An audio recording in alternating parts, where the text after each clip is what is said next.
தமிழ்நாட்டில் வாழக்கூடிய பாம்பு வகைகள்.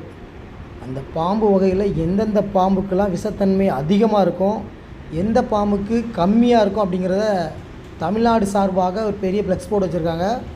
இதில் வந்து நீங்கள் பார்த்து தெரிஞ்சுக்கலாம், எந்த பாம்பு கடித்தா விஷத்தன்மை அதிகமாக இருக்கும், எந்த பாம்பு கடித்தா உயிர் போகும் அப்படிங்கிறதெல்லாம் இருக்குது. இதில் ஒரு சில பாம்புலாம் கடித்தா அதுக்கு விஷத்தன்மையே கிடையாது, விஷமே கிடையாது. ஒவ்வொன்றும் வித்தியாசமாக தான் இருக்குது. வித்தியாசம் எல்லாமே ஒவ்வொரு கலரில் இருக்குது. பாம்பு நாகப்பாம்பு, நல்ல பாம்புலாம் கடித்தா கொடிய விஷம்தான்.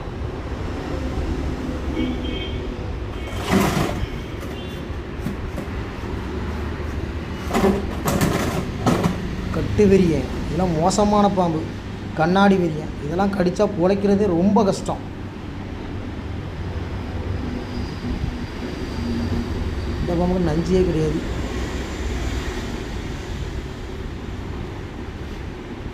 கொம்பேரி மூக்கு, அந்த பாம்புக்கும் நச்சுத்தன்மை கிடையாது.